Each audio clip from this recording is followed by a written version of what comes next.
It's 2.5 months since Gabby was murdered. As her family struggles with deep grief, they're overwhelmed by a need to let everyone know who their daughter really was. Everybody sees the pictures of her out there as an adult, but when I close my eyes and I think of her, I still remember a little blonde hair, bright blue-eyed little girl with her hair up in, ponytails and always smiling no matter what. And what was Gabby like growing up? A spitfire. She did a lot. She was very busy. She loved her friends. She always had a bunch of friend groups. She enjoyed school, and she was a beautiful artist, brilliant artist, just so talented. Growing up, Gabby was the centre of a happily blended family. Mum Nicole and stepdad Jim in one home, stepmum Tara and father Joe in another. Her laughter, those damn eyes too. Couldn't keep her in trouble with those eyes. It was the worst. Trying to keep her grounded was the worst. It was so unfair. But her laughter was so infectious. Her smile was so infectious. She was happy, genuinely happy. She's like, "Yeah, come on, let me show you this." She'd want to take you. Let's go, jump in the car. Let's just go for a ride. We'll check it out. We'll go to the beach. Just listen to the ocean. Look at the waves. Look at the sand. Watch the sunrise. Watch the sunset. That's what she was.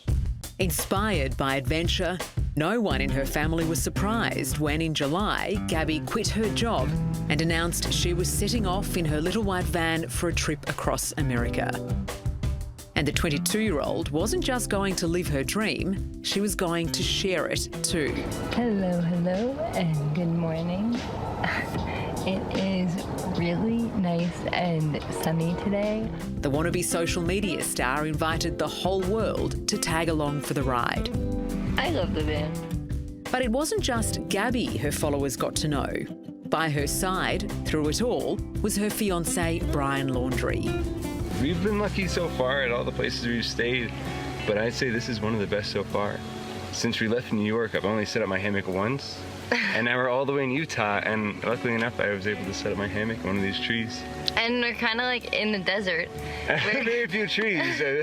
In Brian, Gabby thought she'd found a free-spirited soulmate, and her frequent Instagram and YouTube posts were as much about their love story as they were about location shots. When did Gabby first meet Brian? They were friends in high school, so they've known each other for quite a few years. And when did they become a couple? 2019-ish. Yeah, it was after high school. Yeah. They kind of reconnected again and started hanging out and dating. And It happened pretty quickly, but, he seemed fine. I don't know. He was very polite and quiet. So in your mind, she was heading on this trip across America with the right kind of guy, someone that she was in safe hands with? Absolutely, yeah. For more than a month, the couple made their way across the United States, stopping at some of the country's most breathtaking natural wonders, making memories that were meant to last a lifetime and sharing them with their families and followers. How often were you in contact with Gabby while her and Brian were travelling? I would say on average every other day or so, almost every day. She would text, she would FaceTime, send me pictures of where they were going. I loved getting the updates. I was in awe of what she was doing. It was just amazing. As parents, did you have any concerns about this trip? Oh, of course. I worried. I told her to be careful, be safe, make sure to be aware of your surroundings. Don't trust everybody. But I felt safe because she was with Brian, and I felt like she would be okay. I thought he would take care of her. How wrong Gabby's family were. Hi, I'm calling to report a domestic dispute. They just drove off. What were they doing? We drove by and the gentleman was slapping the girl. He was slapping her? Yes, and then we stopped. They ran up and down the sidewalk. He proceeded to hit her, hopped in the car, and they drove off. All right, I will let somebody know. Thank you. It was 6 weeks into the trip when the first cracks appeared in the carefully curated facade Gabby Petito and Brian Laundrie had created. Currently doing 45 miles an hour. Zone through here is 25. Oh! Subject just hit the curb. Coming up, He really stresses me out. It's just hard to watch. an unfolding and preventable tragedy, It's a murder in slow motion. all caught on camera. You've just greenlit the abuser. And I just remember the last time Gabby is seen alive. she was crying. That's next. This is the footage that introduced most of the world to Gabby Petito and Brian Laundrie. You want to place your vehicle into park and go ahead and turn it off for me? No, park? Oh, it is in park, yeah. Okay, turn off your engine. Go ahead and set your keys on the dash for me, all right? What's your guys' names? Gabby. I'm Brian. Gabby, Brian? Okay. What's going on? How come you're crying? I'm sorry, we've just been fighting this morning. Some personal issues. On the 12th of August, 6 weeks into their trip across America, the couple's picture-perfect partnership began to publicly unravel. I was distracting him from driving, I'm sorry. Can I get you to step out of the vehicle for me, ma'am? Yeah. What you're watching is distressing police body camera vision, recorded after the couple was pulled over following reports of a domestic violence incident in Moab, Utah. Hi, I'm calling to report a domestic dispute. They just drove off. What were they doing? We drove by and the gentleman was slapping the girl. For all their attempts to portray happiness, this was the reality of Gabby and Brian's life on the road. I just quit my job to travel across the country, and I'm trying to start a blog.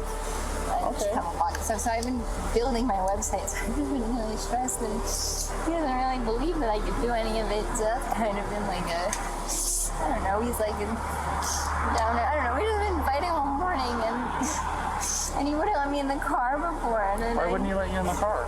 Because you're OCD? He told me I needed to calm down. Yeah.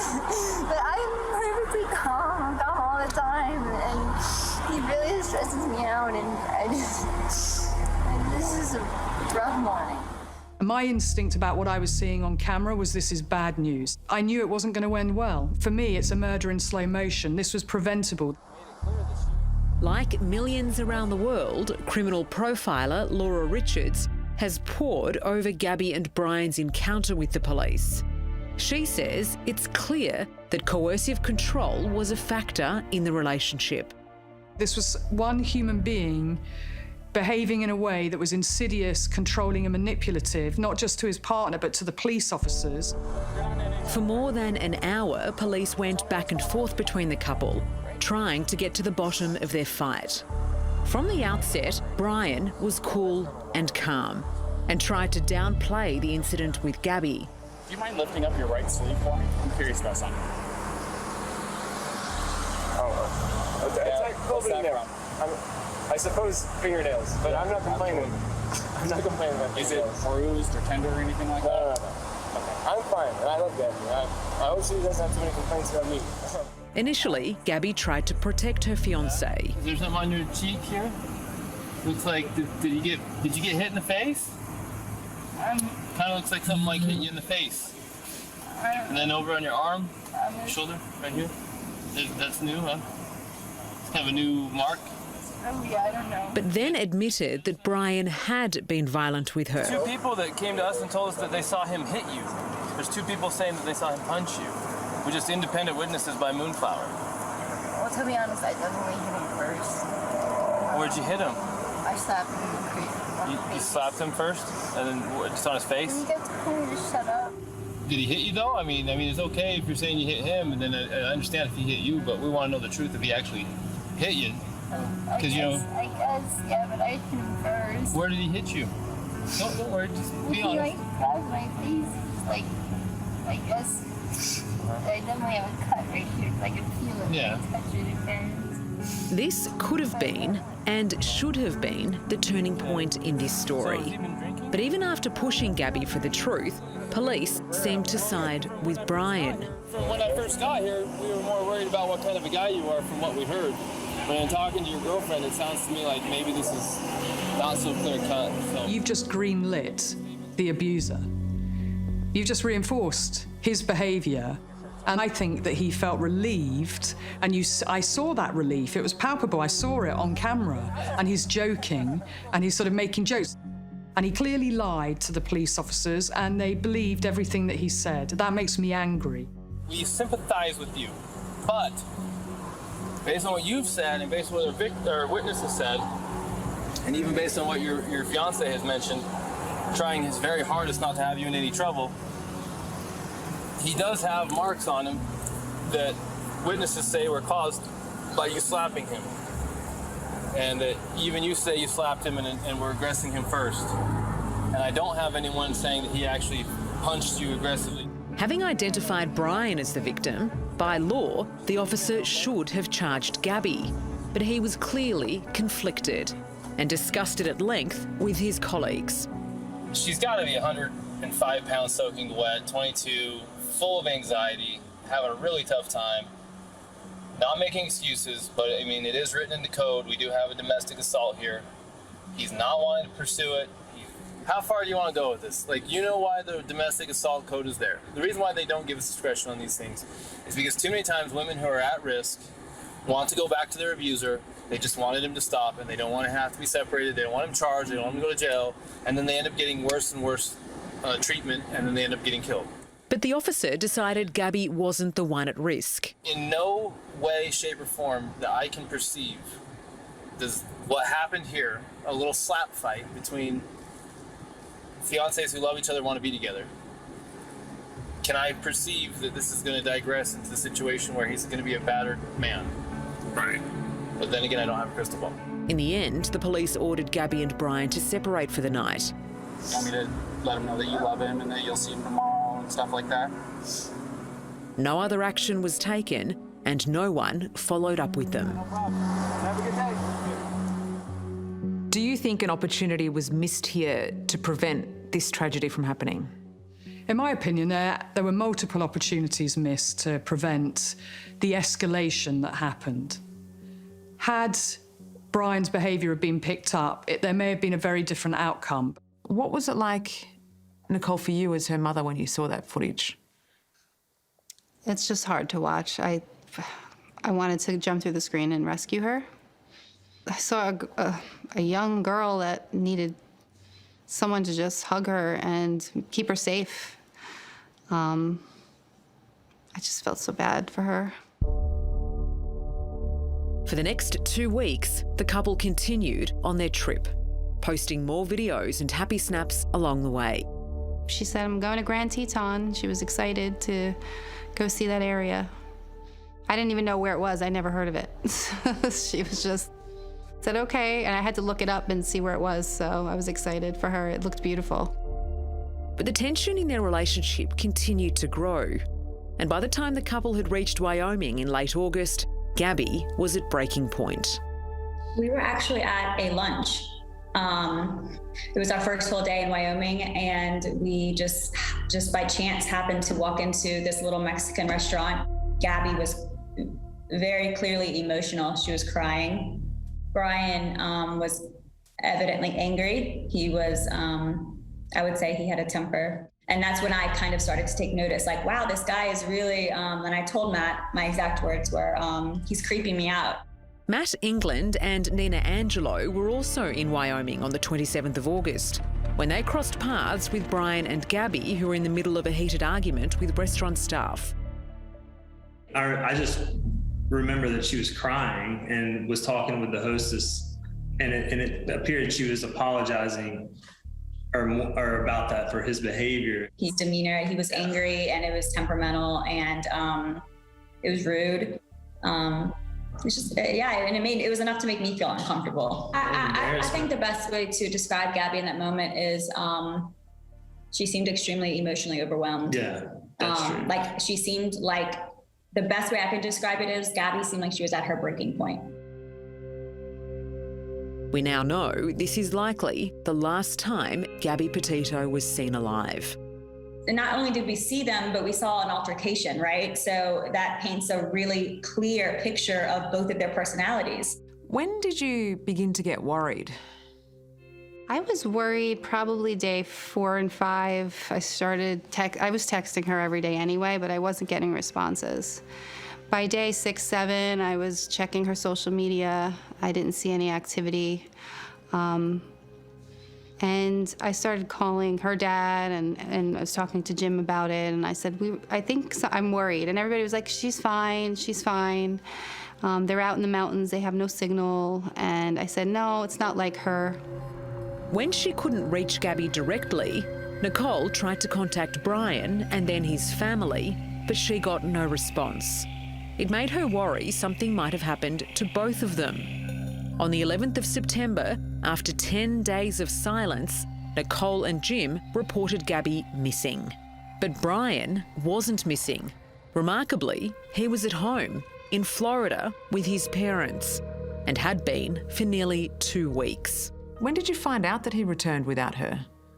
The night of the 11th, when the detective came to my door to let me know that the van was in Florida with him. She also said that he had obtained a lawyer. I almost fell on the ground because I was just like, where's Gabby? And that was my response to that information. And I just went into shock. I knew something was wrong. Coming up, I'm not sure I've ever covered a story where there's this much interest. the desperate search for Gabby, He shows up without her. What does he tell his parents? while Brian's family stays silent. What do you make of the Laundrie family's response? And the police bungles that let him run. We missed him going out there. That's next. Tonight, new developments in the nationwide search for a missing Long Island native. We start this half hour with the breaking news surrounding the search for a young woman from New York gone missing. Right now on ABC Action News, desperate for answers. Plus the ever-expanding search for Gabby Petito.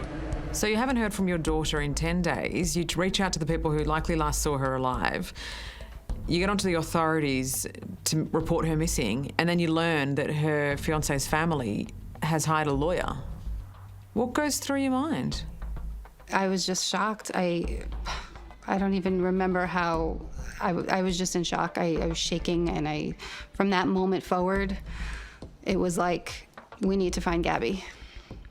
And we just went into we didn't sleep after that. We just went into the mode of, get her face out there, let's find her immediately. Can you tell us a little bit about your daughter?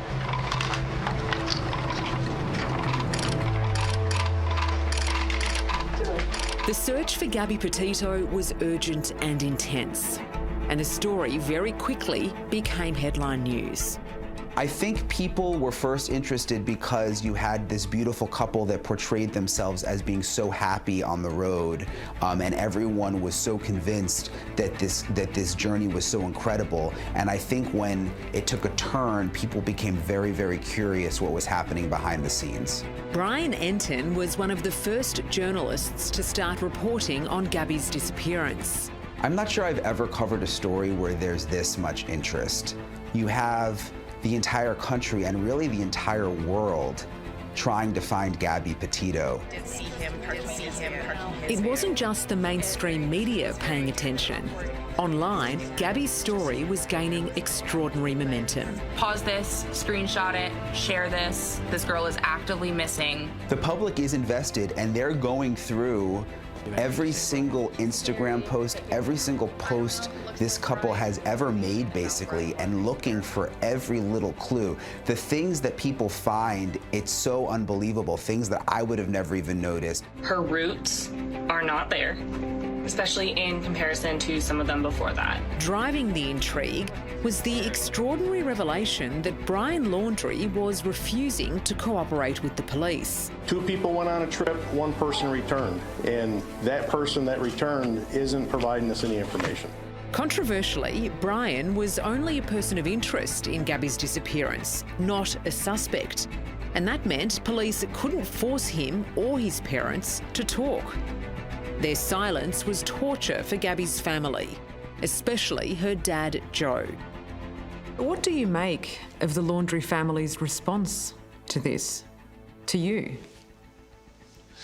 There's a lot of things that I would like to say that probably aren't appropriate for the channel that we're on. You can say what you like. I don't know if that swearing goes on your network, you know. The more I think of them or him, you know, that's gonna, you know, I get angry. The police weren't talking to Brian, but they were watching him, setting up cameras in neighbours' yards to keep an eye on him, assuring the Petitos and the public that they were monitoring his movements. All I'm going to say is I know where Brian's at. But as it turns out, not very well. So the very strange thing is Brian Laundrie's parents were not cooperating with the police. They would not talk to the police about the disappearance of Gabby Petito. And obviously it was very, very frustrating to Gabby's family and to everyone following this case. Suddenly they call the police and say, we want to talk to you, but we don't want to talk about Gabby. We want to talk about Brian. Brian has now disappeared. When the police arrived at the Laundrie's house, they were met with chaos and concern. Where's Gabby? Laundrie, where's Gabby? Inside, there was confusion, as Chris and Roberta Laundrie told the authorities their son had left home to go on a hike, but hadn't returned. Sir, what do you know? Is she safe? Brian Laundrie talking? Is she safe? Is Gabby safe? The police were forced to admit that Brian left undetected after the surveillance team confused Roberta Laundrie for her son. Do you think police have dropped the ball here in terms of essentially letting him escape or letting him disappear under their watch, supposedly? I think police have been working very, very hard around the clock, but I think there are some really big questions about whether they actually knew where Brian Laundrie was when they said they knew. On opposite sides of the country, two searches were now underway. In Florida, police were looking for Brian Laundrie in the Carlton Reserve, while teams looking for Gabby Petito were in the Grand Teton National Park in Wyoming. The Grand Tetons are absolutely beautiful. I mean, they're a majestic mountain. It's just a very gorgeous, very rural area. I mean, there's not much out there. I mean, it's pretty. You're out there in wilderness, pretty, you know, for the most part. Like Gabby and Brian had been doing, Kyle and Jen Bethune were living their dream on the road and sharing it online. The freedom to be who you want to be. You don't have rules out here, and you don't have to be put in a little box. You get to live life on your terms. Y'all, look at this! It's the freaking Tetons! In late August, they were travelling through the Grand Teton National Park when they spotted a white van on the side of the road. And what stood out to us was that it had Florida license plates on it. And we were from Florida. And so we wanted to say hi, but it looked very dark. Everything was closed up. We just assumed that maybe they were out hiking. At the time, they didn't think much else of it.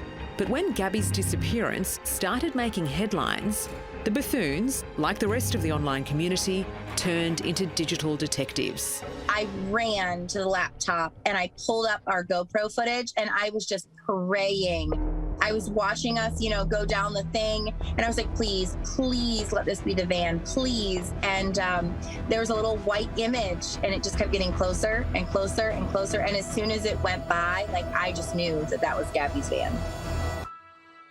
It was unbelievable. I mean, I had goosebumps all over my body, and we were just in disbelief. Kyle and Jen called the FBI, and authorities started searching the area. On the 19th of September, 300 metres from where her van had been parked, police made a discovery. Earlier today, human remains were discovered, consistent with the description of Gabby Petito.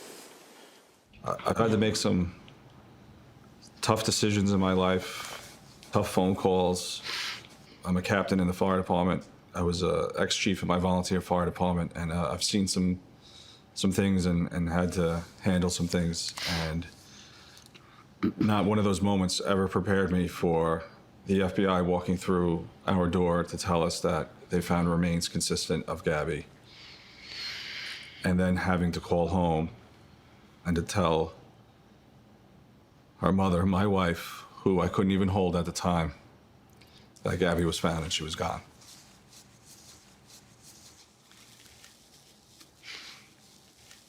And even though I knew that we were going to find her, that was the hardest phone call I've ever had to take. Just hoping that at that moment, that she was in a place that she wanted to be, looking at the beautiful mountains. at that moment, she found peace and was just looking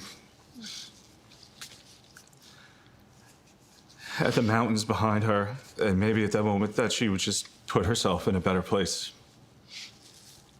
And that's all we could pray for. It's something you never think is gonna, you see it, you. I watch these shows. I watch 60 Minutes and Dateline and 48 Hours, and you know, it's always like very. It's somebody else. Interesting. It's somebody else's family, but you never ever think it's gonna be yours. It's just, it's surreal. Do you remember the last thing you said to her? I said, I love you. The last thing I said to her, my very last sentence was, I love you. And her last sentence to me was, I love you too.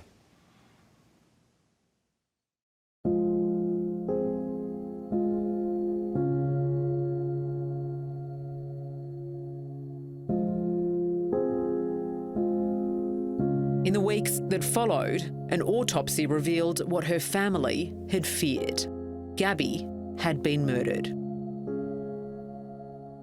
We hereby find the cause and manner of death to be death by strangulation, and manner is homicide. Parents aren't supposed to bury their children. At any age. At any age. Gabby was 22 years old. Her life was stolen from her. She was stolen. She was taken from us. She was taken. At somebody else's hand. It's not fair.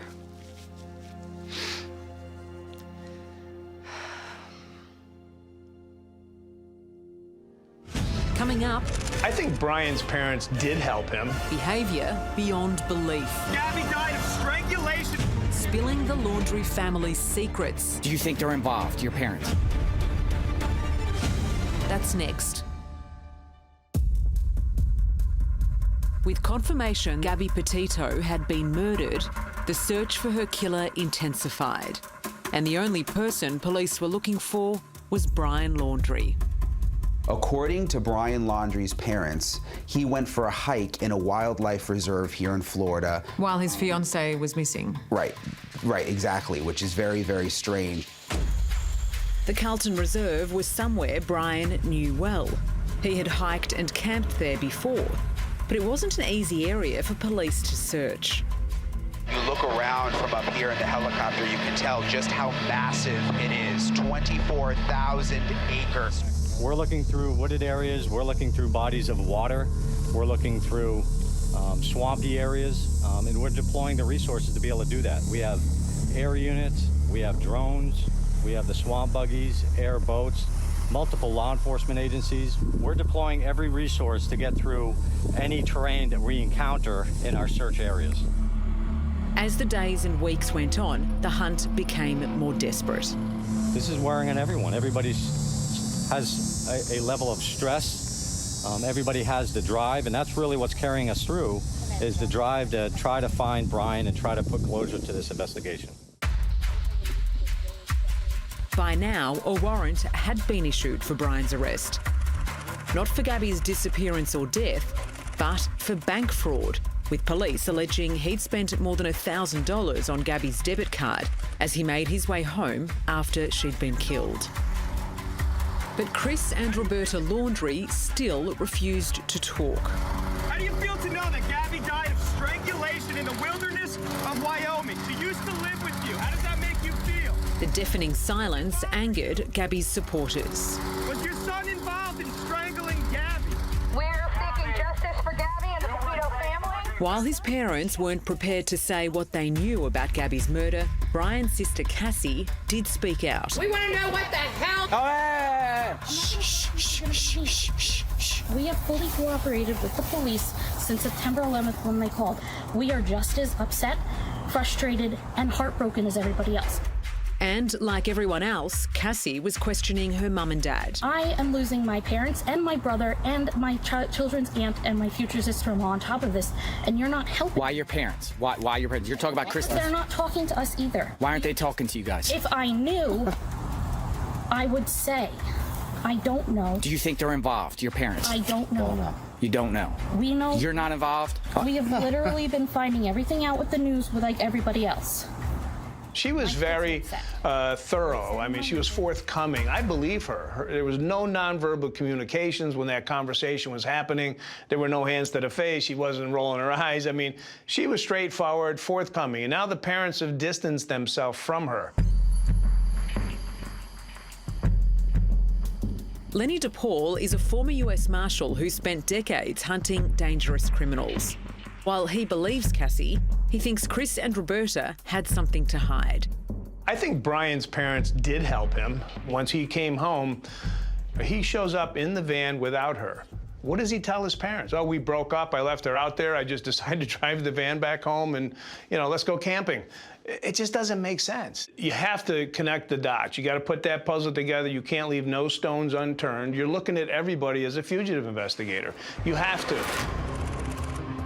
The Laundries were slow to help initially, but once they were involved, the search sped up. The father of Brian Laundrie joined the search for his son this morning. On the 20th of October, 2 months after Gabby Petito had been killed, and 37 days after Brian Laundrie had been reported missing, search crews in the Carlton Reserve made a breakthrough. Investigators found what appears to be human remains, along with personal items, such as a backpack and notebook belonging to Brian Laundrie. Detectives don't know how Brian died, but it's likely he was dead before the police were even looking for him. The manhunt is over, but the search for answers isn't. Brian has now been found dead. What does that mean for the case? He sent a strong message to everybody that's been following this thing. He's obviously guilty, and unfortunately, Gabby Petito is no longer with us as well. Coming up, how would you describe his actions? Despicable. Confronting the unimaginable truth. It's just scary. You don't know someone.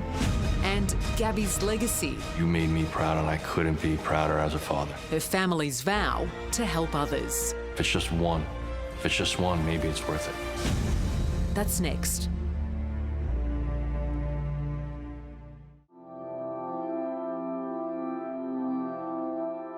Gabby Petito never goes outside.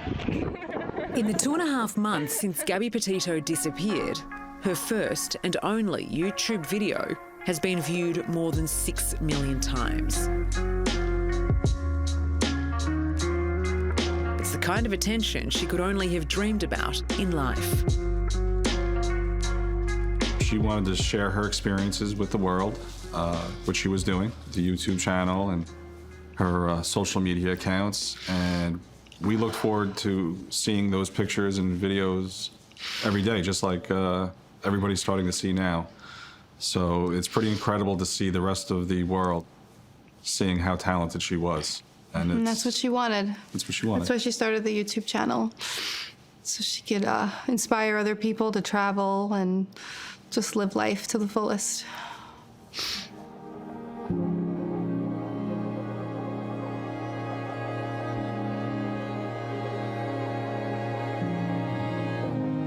That her life was likely taken by her fiance, Brian Laundrie, is something Gabby's family is still trying to comprehend. To think that someone could do this to the person they were supposed to love more than anyone in the world. It's scary. It's just scary that you don't know someone. You think you know them, but you don't. How would you describe his actions? Despicable.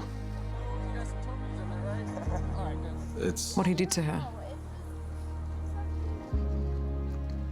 Disgusting. I want to ask why he couldn't just let it go and walk away, whatever the reason was for it. Why couldn't he just walk away? Leave her be.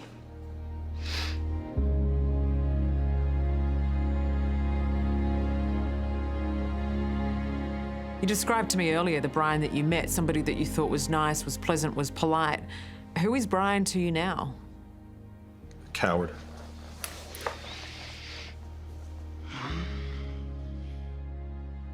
As a strong, honourable man and father, can you believe this kind of behaviour from someone like Brian? The world doesn't surprise me. It really doesn't. There's a lot of bad people in this world, I'm sure. But there's many, many more good people. And I'll tell you, if you look on social media, they're out there. They're out there. People are trying to help others make a difference and pushing this message out there. And changes are happening. And that shows you that the good outweighs the bad every time. Every time.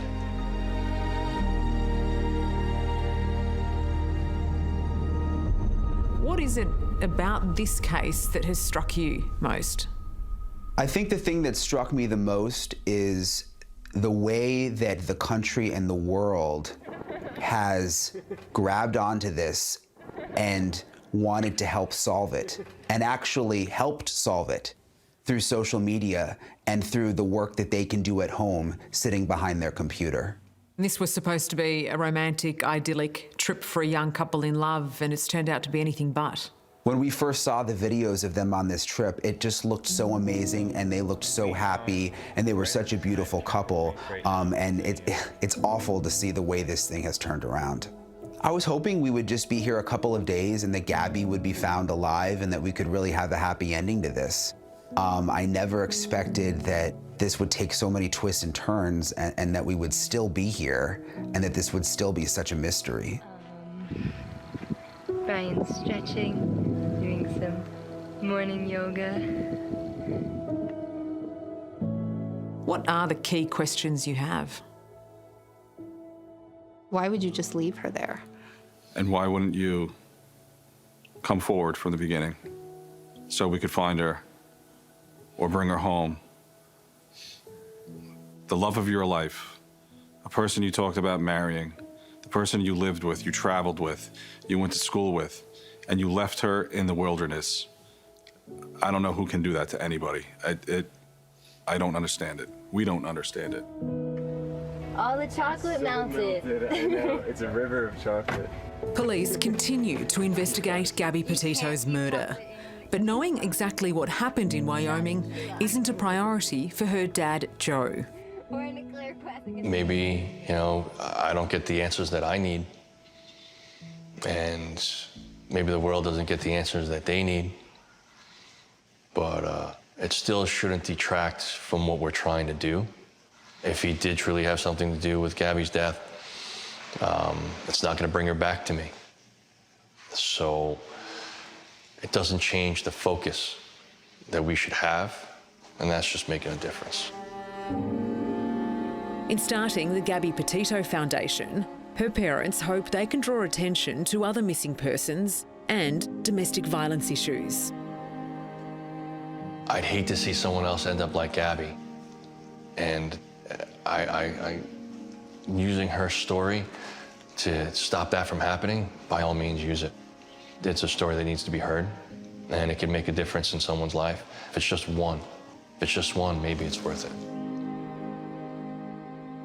I couldn't be more proud as a father seeing her literally touch the globe, and she's gonna help a lot of people. She's already helped a lot of people, but I still see stories that are coming online, and I still see people missing that aren't getting the notoriety that they should. So we still got a lot of work to do. And that's my personal motivation. I'm gonna continue down the positive path, because the dark path I don't wanna go down. I wanna stay focused on doing good things and good change that's gonna help a lot of people. And that's what we all wanna do as parents. What will Gabby's legacy be? That she made a difference. That people saw a beautiful soul, and she had an impact, that changed the lives of a lot of people and the world. There's no more amazing legacy that you could have. 10 is just coming in on me. The wind is so bad.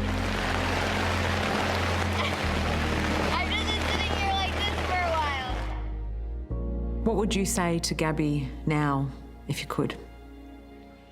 I love you. And I hope I make you proud. Because you made me proud, and I couldn't be prouder as a father. I think she'd be very proud of you right now, Joe. I hope so. I really do.